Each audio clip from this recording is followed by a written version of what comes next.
Meus irmãos, o texto em que quero embasar essa palavra encontra-se em Provérbios, capítulo 18, no verso 21, um versículo muito conhecido na Igreja do Senhor. Diz assim a palavra do Senhor: a língua tem poder sobre a vida e sobre a morte. Os que gostam de usá-la comerão do seu fruto. Deus criou o mundo por meio da palavra. A palavra fez que do nada Deus criasse tudo. Só Deus é a fonte de poder que pode criar algo do nada. Há uma energia criativa na palavra de Deus. Ela tem um poder incrível que dá forma à certeza. O homem é a única criatura feita à imagem e semelhança de Deus. É por isso que a palavra do homem também tem poder. Um ensino do Talmud: a palavra não tem braços, mas faz o que os braços fazem. Não somente mata o homem, mas cruza essa linha, porque a mão do homem mata o que está perto, mas a palavra mata mesmo o que está longe. A palavra é como flecha, mas supera a própria flecha, porque alguém pode se proteger de uma flecha com a mão, mas da arma que dispara a palavra, não há força que se salve. A palavra do homem pode vivificar ou destruir a vida de outro homem. Assim como uma gota de perfume pode mudar o ambiente de uma casa, o homem, por meio de suas palavras, pode exercer influência não somente sobre si, como também sobre as pessoas e as circunstâncias que o cercam. As palavras podem exalar uma fragrância agradável ou um odor desagradável no ambiente em que são ditas. Provérbios 18, 21 demonstra quanto é poderosa a palavra. A língua tem poder sobre a vida e sobre a morte, e os que gostam de usá-la comerão do seu fruto.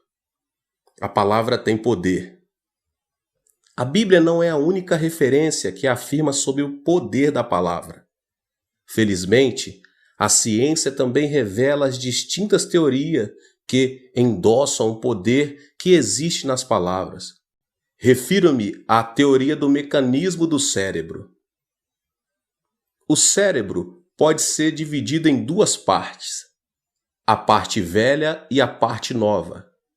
A parte velha do cérebro cumpre a função de controlar o que fazemos inconscientemente, como a respiração, a digestão da comida e o bater do coração.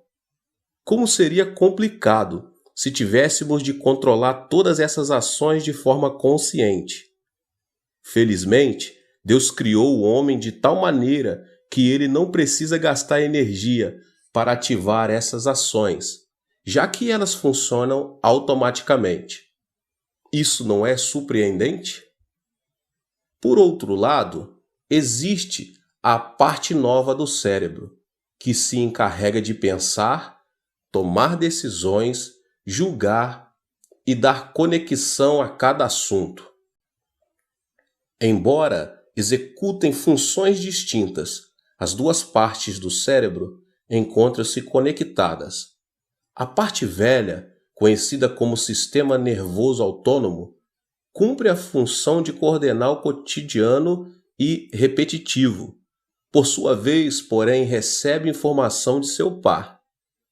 A parte nova do cérebro reinterpreta, de forma objetiva, o que existe e o transmite à parte velha. Dessa maneira, a parte velha do cérebro reage de acordo com essa nova informação. O surpreendente de tudo isto é que a parte velha do cérebro não reage de maneira direta ao que existe, mas age de acordo com a informação que foi processada pela parte nova. Isso é realmente incrível, porque evidencia o que sempre tenho pregado.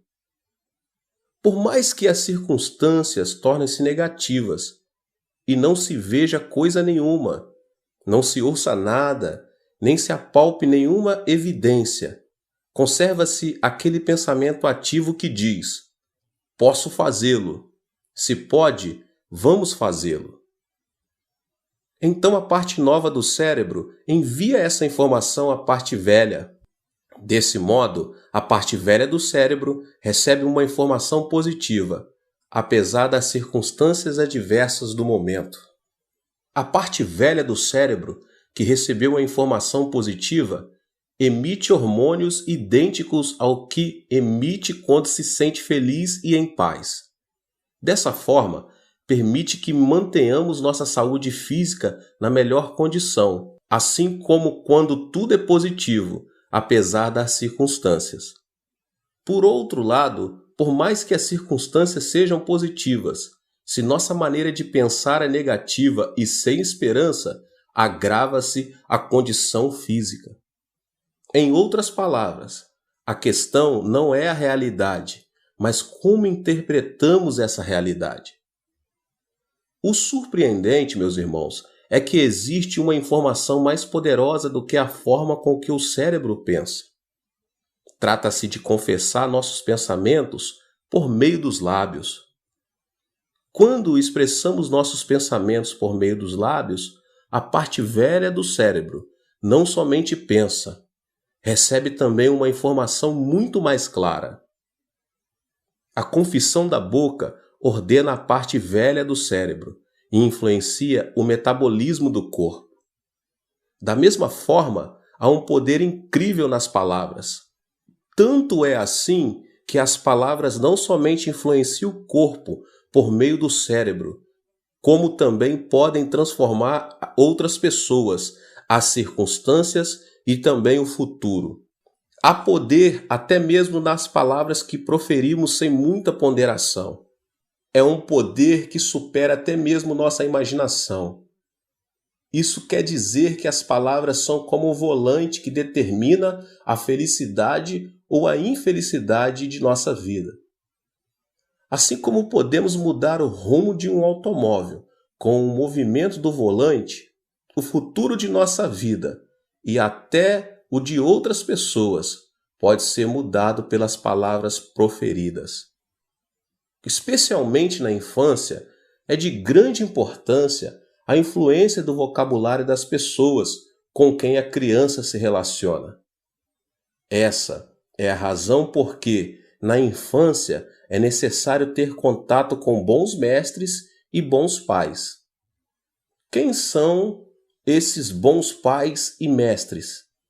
São aqueles que ressaltam os pontos positivos da criança e a ajudam a desenvolver uma plenitude por meio de elogios e motivação.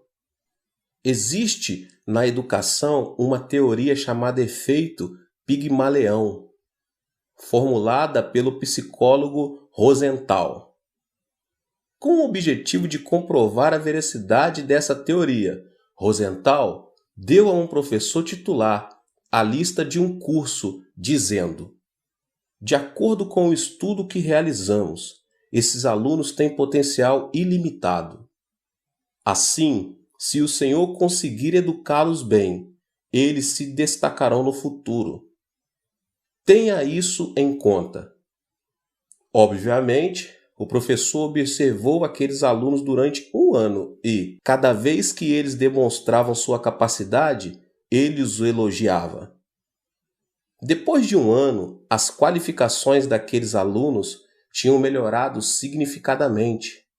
Não somente isso, houve uma mudança positiva nas relações pessoais e na atitude em relação ao estudo.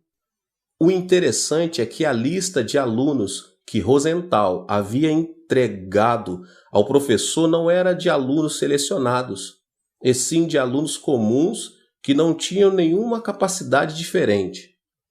Ou seja, Rosenthal os havia selecionado aleatoriamente, e a razão por que eles haviam demonstrado qualificação e atitude diferente era terem recebido elogios e motivações permanentes da parte do professor.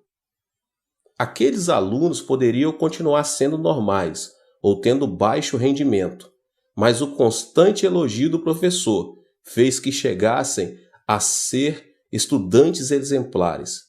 O elogio tem o poder de transformar o homem. Muitos pensam ser necessária a crítica severa para levar outros à mudança. Ao contrário, porém, a crítica faz que a pessoa criticada tome uma atitude destrutiva ou defensiva. Contrariamente, o fato de elogiar o ponto forte das pessoas faz que elas se concentrem em sua virtude e acaba por transformar sua vida. Não se esqueça de que suas palavras podem mudar a vida de outras pessoas e, em lugar de criticar, esforce-se em elogiar, meus irmãos, e motivar os outros, com o fim de guiá-los para o bom caminho. As palavras podem trazer outras pessoas da desesperança para a esperança, mas podem também provocar o contrário. Existe um vocabulário nos homens de sucesso. Há aproximadamente um século, aconteceu na Inglaterra um fato que ensina a respeito do vocabulário usado por homens de sucesso. Deixa eu lhes contar.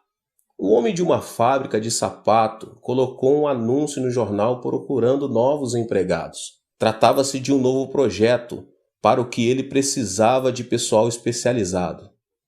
Para a execução do projeto, foram escolhidos 2 candidatos.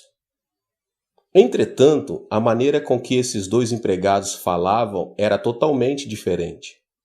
O lugar estratégico escolhido pela empresa para o lançamento do projeto era nada menos que a África do Sul. O primeiro empregado afirmou ser impossível vender sapatos na África do Sul, porque todos os africanos viviam descalços. Depois de um tempo, ele voltou daquele país e, como havia previsto, não conseguira vender nem um par de sapatos. Sua viagem foi um desperdício e o dono da empresa, desgostoso com ele, demitiu-o. O outro empregado tinha uma opinião um tanto diferente. Disse que todos os africanos se tornariam seus clientes, já que ninguém naquele continente usava sapatos. Ele foi enviado à África do Sul. A situação que enfrentou ali não foi nada fácil. Pela falta de costumes, as pessoas não queriam usar sapatos. Ele pensou que faria uma boa venda, mas na realidade foi completamente outra. Ele distribuía mercadoria de graça, meus irmãos, para que as pessoas experimentassem os sapatos, mas elas preferiam andar descalços. Entretanto, ele insistia: todo esse pessoal andará com os sapatos que eu vou vender. Ele não se deu por vencido, não se sentiu frustrado diante da situação. Em lugar disso, acreditou que o que os seus lábios haviam confessado se tornaria realidade e não deixou de buscar novas ideias e de se esforçar para pô-las em prática. Apesar de contínuos fracassos, o empregado não deixava de sair em busca de novos clientes. Um dia, ele propôs ao chefe de uma tribo realizar uma corrida de 4 quilômetros. De início, a ideia pareceu fora de propósito, já que os africanos tinham uma resistência inigualável por serem caçadores e, por isso, terem os músculos das pernas bem desenvolvidos. O prêmio era de muito valor. Não havia razão para recusar a oferta, e eles decidiram participar da competição. O empregado havia proposto que a corrida fosse feita num caminho cheio de pedras e espinhos. Como era de esperar, o homem branco perdeu a corrida e os africanos que tinham músculos mais desenvolvidos ganharam a competição e, com ela, um prêmio de grande valor. Tratava-se de mais uma estratégia de venda fracassada. Com certa arrogância, o chefe da tribo aproximou-se do empregado e disse: "Viu? Nossos pés descalços são mais velozes do que os seus pés calçados." O empregado nada pôde fazer senão reconhecer a derrota. Tem razão, nossos sapatos foram superados pelos pés descalços de seus homens. Entretanto, não acho que fomos derrotados. Olhe, os pés de seus homens estão feridos e sangrando, enquanto os nossos pés não têm nenhum ferimento. E sorridente, mostrou seus pés brancos e ilesos. Olhe, os sapatos protegem os pés. Não importam os espinhos, se você andar com esses sapatos, os pés estarão sãos. Este é um presente. Prove-os. E se você precisar de outros pares de sapato, não hesite em vir buscá-los, pois eu darei a você outros de presente. E ele começou a distribuir sapatos entre todos os integrantes da tribo. De início, eles questionaram a necessidade de usar sapatos. As palavras persuasivas do empregado, porém, fizeram que levasse os sapatos para casa, a fim de experimentá-los. Depois de certo tempo, as pessoas começaram a se aproximar do empregado, à procura de novos sapatos. E como ele havia prometido, dava os sapatos de presente àqueles que o procuravam. Depois de 2 anos, o chefe da tribo aproximou-se do vendedor e disse: "Os sapatos que você me deu estão gastos. Preciso de outro par." No tempo em que andavam descalços, as pessoas daquela tribo não sentiam falta dos sapatos. Todavia, depois de se acostumar a usar os sapatos, quando estes se estragavam, eles não podiam tolerar o desconforto de andar sem eles. A partir daquele momento, o empregado começou a vender sapatos pelo preço original. Ele recuperou o valor da mercadoria que usou para fazer a promoção e ainda teve um lucro maior do que isso. Os africanos não tinham dinheiro vivo para comprar os sapatos. Para adquiri-los, eles traziam as pedras mais brilhantes e preciosas do mundo, diamantes.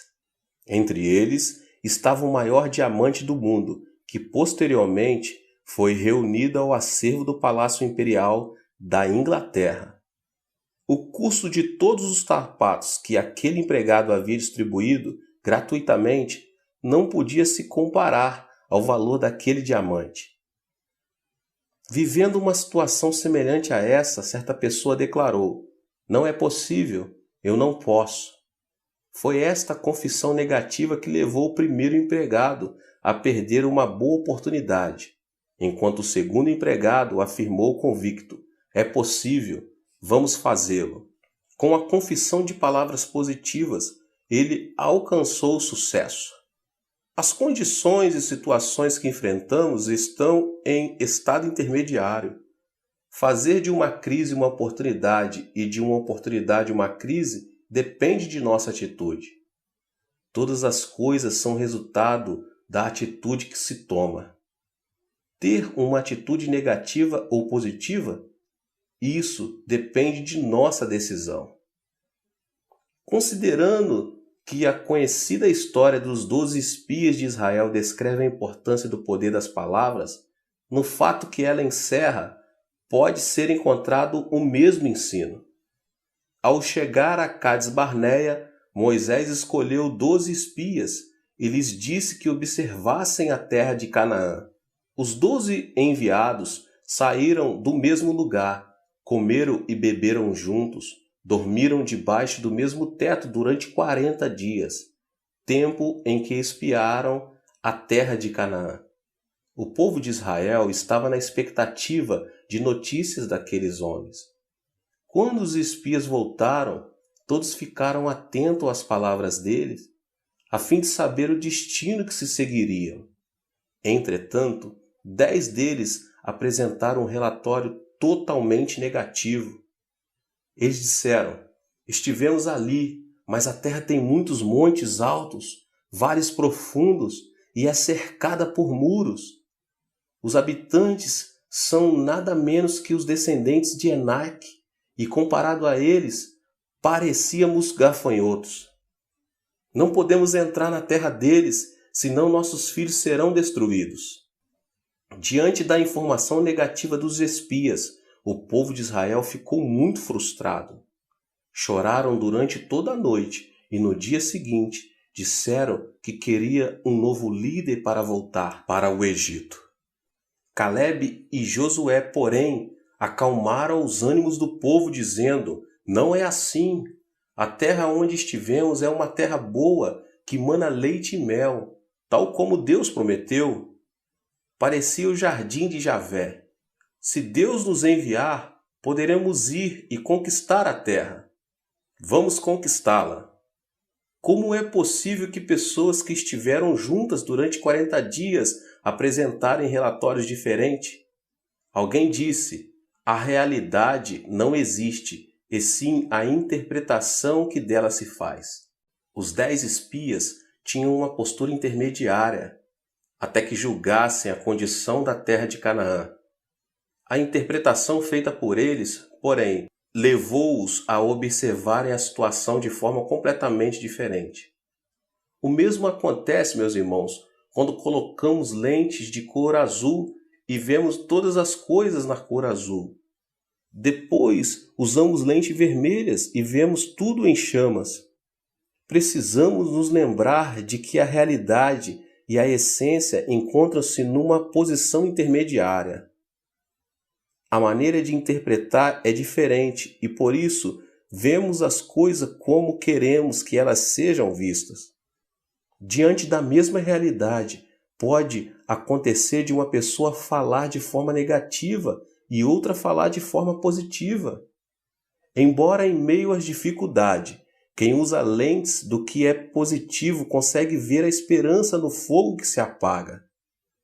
Entretanto, se alguém tem as lentes do negativo, percebe uma realidade negativa, embora as circunstâncias sejam positivas. Existe, meus irmãos, um poder destrutivo das palavras negativas.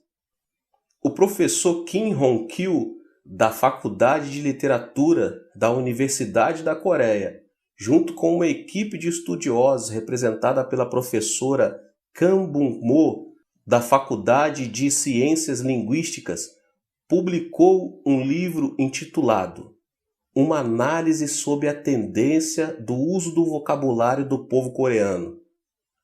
O livro apresenta um estudo de 150 frases retiradas de 127 fontes, entre elas artigos de jornais, discursos, revistas, romances, ensaios, livros de autoajuda, de ciências naturais e etc., publicados na década de 1990. O estudo apresenta a conclusão de que a expressão mais usada pelos coreanos é "não há". Sem dúvida, meus irmãos, a análise é uma demonstração da existência de uma raiz do negativismo em nossa sociedade, uma clara evidência de que nos concentramos mais no que não temos, ou seja, no negativo, do que naquilo que temos, isto é, no positivo. As palavras negativas fazem com que o futuro da pessoa mostre-se negativo. As palavras negativas fazem o ambiente de uma família tornar-se negativo.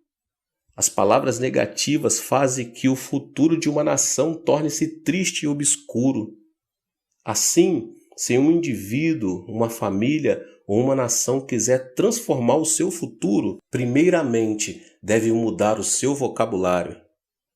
E a fim de mudar o negativo pelo positivo, em lugar de dizer "eu morro", "não posso", "é impossível", deve dizer "é possível", "eu posso fazer isso", "eu tenho em abundância". No entanto, devemos reconhecer que, por sua vez, as palavras negativas também têm poder. O problema é que esse poder é destrutivo. O fato aconteceu numa catedral católica de um pequeno povoado do campo. Durante a missa, o menino que estava ajudando o sacerdote deixou cair o copo com o vinho da Eucaristia. O sacerdote bateu-lhe no rosto e disse: "Jamais pense em voltar a este altar". A partir daquele instante, o menino passou a ter uma ideia negativa de Deus, ou seja, passou a imaginar um Deus rude e sem amor. Como era de pensar, o menino afastou-se de Deus. Ele cresceu e veio a ser o tirano ditador da Iugoslávia, Josip Broz Tito. Algo semelhante aconteceu em outra catedral. Entretanto, ali aquele menino foi perdoado e motivado pelo sacerdote, que o elogiou por reconhecer sua falta. O menino cresceu e chegou a ser um arcebispo muito famoso. Seu nome, Fulton Sheen. As palavras têm um poder e influência muito grande. É por isso que podem vivificar ou destruir as pessoas. As palavras negativas destroem a vida de outras pessoas. As palavras positivas fortalecem e dão vida aos outros. Então, procure pronunciar palavras positivas diante de qualquer situação. Vejam, meus irmãos, o poder das palavras positivas. Quero compartilhar a história de uma empresária que conseguiu sucesso por meio do pensamento e da confissão positiva. A empresária Austin, que prosperou confeccionando roupas íntimas para a mulher, é um exemplo de sucesso conseguido mediante a confissão positiva. Ao realizar um estudo prévio do mercado de roupas, descobriu que, ao comprar roupas íntimas, as mulheres enfrentavam 2 tipos de problemas. Em primeiro lugar, não encontravam roupa para o seu tamanho. As mulheres com excesso de peso também queriam comprar roupas íntimas e bonitas, mas o problema era que nem sequer as roupas eram confeccionadas em seu tamanho. Ao observar isso, a mulher passou a fabricar roupas íntimas para mulheres com excesso de peso.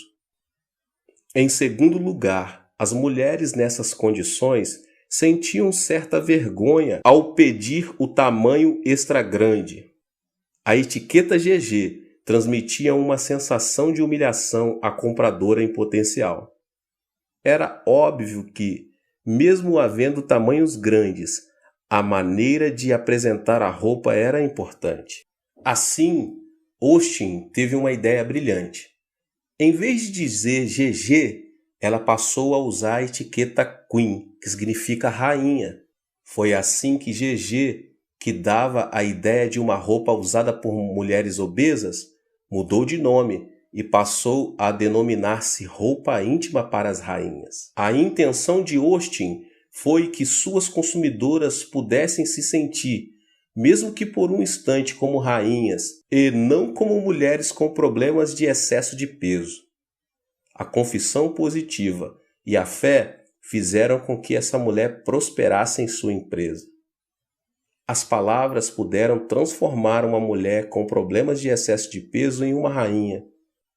E caiu na armadilha das palavras que você mesmo disse, está prisioneiro do que falou.